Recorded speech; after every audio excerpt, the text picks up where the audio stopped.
We ranked Greymon, we ranked Garurumon, and now we're putting them together, forming the ultra level Digimon and ranking every Omnimon variant.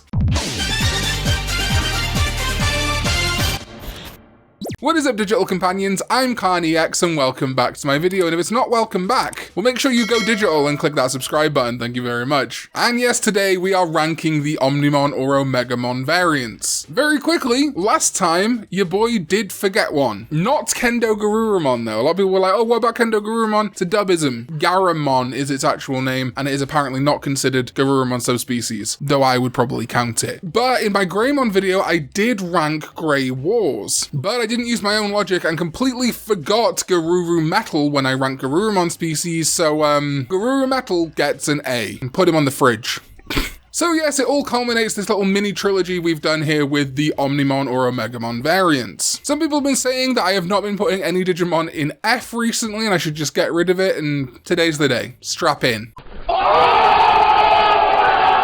So let's start with Omnimon itself. And there is of course something incredibly classic about Omnimon, but I think we've all talked about this before and I've talked about it in videos. There is a certain level of Omnimon fatigue going on, but that moment in our wargame or Digimon the movie where War Greymon and Metal Garurumon first become Omnimon is just so classic to me. For cool factor, it's incredibly hard to eclipse that scene, and so I'll always respect the OG and give it an A. And then is Omnimon X Antibody. I like how its reference book listing says, theoretically it's impossible for other Digimon to defeat Omegamon. It's Omniman! As you saw in my Garurumon video, I'm a huge fan of Metal Garurumon X Antibody. And that's why low-key I kind of don't like Omnimon X Antibody, because it does the most boring thing ever with Metal Garurumon X. It just looks like Metal Garurumon. They really fold in some more of the War Greymon X Antibody stuff with the big grey sword here, but then the Metal Garurumon arm looks basically the same. They all debuted in the same year, so it's not like they didn't have a Metal Garurumon X Antibody at that point. How much cooler would it have been if we'd have got like a proper like Gatling gun or something very similar to Metal Garurumon X here, but instead it's just pretty standard. Plus it's got that out of the edge factor that doesn't really do much for me, but I will say I bloody love the card. The Altar in BT5 was one of my favorites. So I am going to be giving Omnimon X Antibody a C. And then is Omnimon Ultra S, and yeah, this is still an Omnimon that I prefer. I just love the idea of taking Blitz Greymon and Crest Garurumon and making an Omnimon for them, switching around which arm does what with Omnimon and also kind of doing new stuff. I also did like its debut in 2020, but as I've talked about before, the novelty of a new Omnimon in Adventure Canon has worn off a bit, and so now Ultra S is just kind of Omnimon with different arms. That said, it is still cool, and we have seen it a lot less than Omnimon, so I still really do like it. Part of me really wants to give it a high A, part of me really wants to give it a low S, but I'm gonna put it in high A for now, which means we might not see an S rank for this entire video. Oh my god. Okay, next up is Omnimon Zwart, and it's a black version of Omnimon. Hey.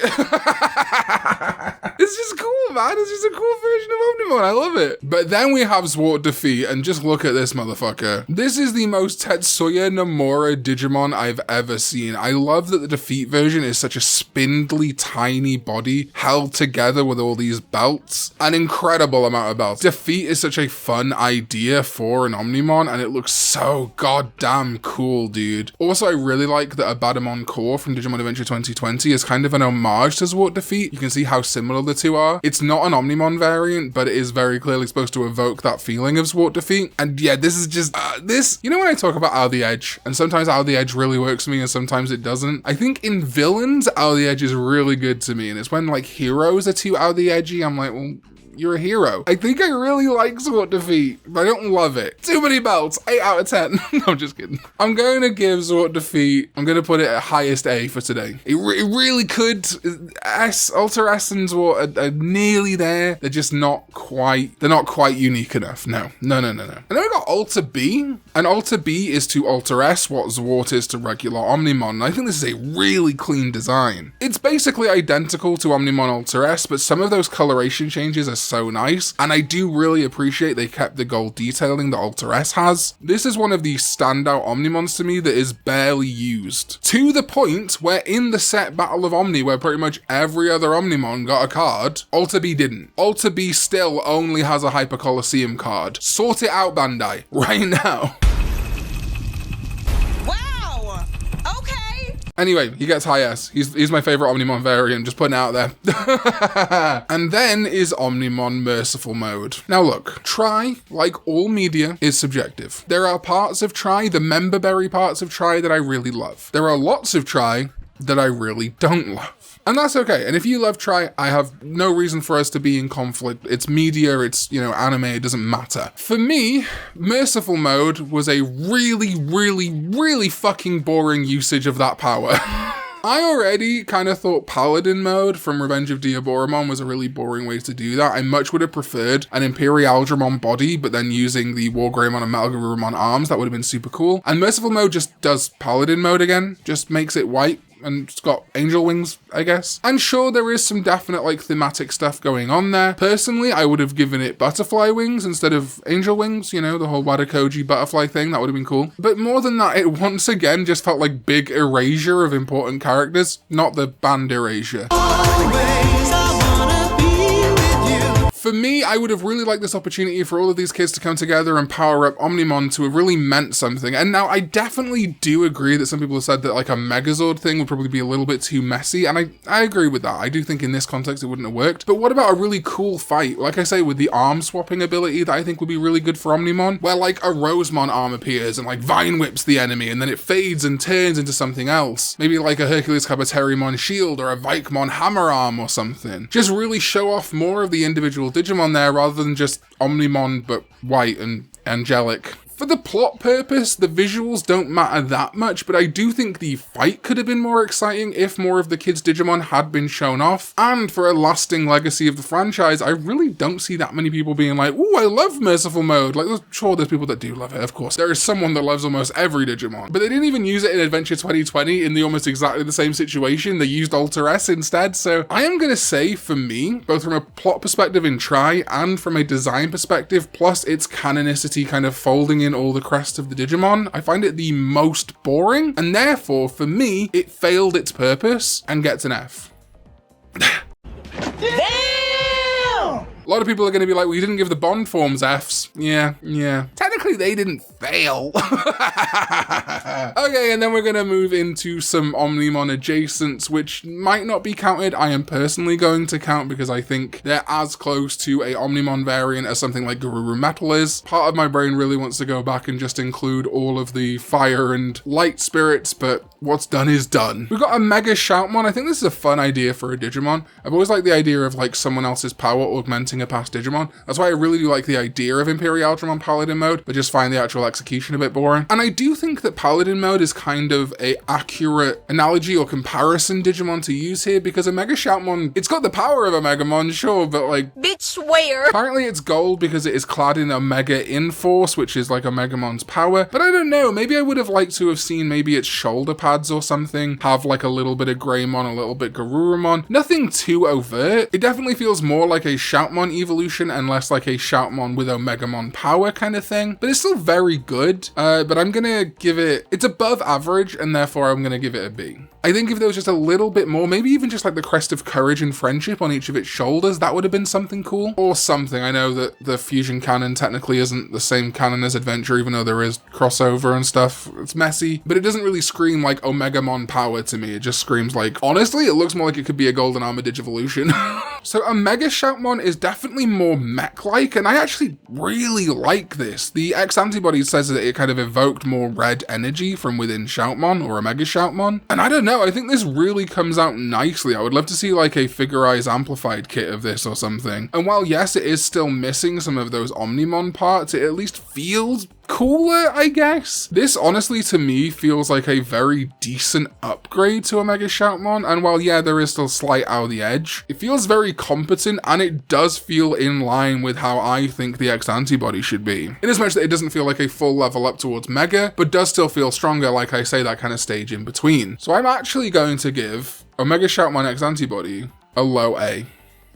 Omegamon. He's an arts and crafts Omegamon. Now, technically, again, he's not Omnimon species. He is to Omnimon what Mimikyu is to Pikachu. That being said, I adore this little freak. The only thing I think that lets it down is that Digimon should have committed. This should be a mega level Digimon, and we should have, obviously Toy Agumon can Digivolve into it, but we should have a Toy War Greymon, a Toy Metal Garurumon, or whatever they are called. I'll even take it as an adult, but Bandai, if you can give me that full evolution line, have like a Mechamon Alter B or something, or a Mechamon Defeat, a Mechamon X Antibody, I don't know. I want a full toy arts and crafty line for this Digimon, or I want an Mechamon version that is mega, and then I want 2 toy lines for Toy Agumon and a Toy Gabumon line. But I still adore it, and those are the only things hampering it from getting an S. This would be my favorite on this video. But until that day, Digimon, a Mechamon, honestly, I like it. I probably like it about this much. I'm not even joking, I fucking love it. Okay, and now we have some really confusing stuff because we have Omedamon, which is kind of a Digimon, and Omega Knight, which is kind of a Medabot. So Omedamon is made up from Medabi and Rokusho, who are on the dim cards for the Digimon crossover with Medabots. But technically that version of Medabi and Rokusho are like kind of considered Digimon, kind of, not really, but sort of. And so they become Omedamon, meaning that it is a Digimon because it has the Mon suffix. Ugh. And then there is Omega Knight, which is a Medabot made up of 2 Medabots named after or inspired by Digimon called Grey Wars and Garuru Metal. So the one that really looks like Omnimon NX, it actually specifically looks like, is not an Omnimon, is not a Digimon, and the one that looks like 2 Medabots is a Digimon. Do you see why I get these mixed up a lot? Anyway, Omedamon I really like, and I really want Digimon to do more crossovers like this, especially where they kind of like turn an existing property into Digimon. For example, they've done it with Tamagotchi, where they turned like Oyaji into Nanimon. They did it with their Witchelny line of V-Pets, making Wizardmon into like a proper Digimon. But this crossover is with a completely different company, and I would love to see more of that, where we get like, I don't know, Mikumon, like when they did that Hatsune Miku crossover. Don't just have Hatsune Miku have an Agumon partner, make her a Digimon. So I really like Omedamon, and I'm going to put it in A. And while Omega Knight is technically not a Digimon, it looks like Omegamon, it looks like Omnimon. Omega Knight, and by proxy, all of the NX versions of Omegamon, including any like Alter S or any of those NXs that exist, they all get a low B, close to C. There we go. Anyway, that is my ranking for the Omnimon species and variants, plus some associated Omnis, I guess you could say. The tier maker is in the description down below, so you can take it yourself and let me know what you rank them on Twitter at Karn_EX, or just leave it as a comment down below. I'm not going to be doing as many ranking videos in the run-up to Survive and stuff now, but if you do want to see something ranked, you want to see me return to maybe the Digi-Eggs, the Armor Digi-Egg rankings, or other species of Digimon. Most of the subspecies and variants don't have as much variety as like Agumon, Greymon, Garurumon, and Omnimon, but if there's one that you think would really work, let me know in the comments down below. Huge shout out to my Sovereign ZDK14, as well as everyone who you can see on screen right now for supporting this channel. The video below me, of course, is the one that YouTube thinks is best for you, that you will most enjoy from my channel. And who are you to defy Susan Waziski? I know I can't. Thank you all so much for watching, and I'll see you next time when we go digital. Bye bye.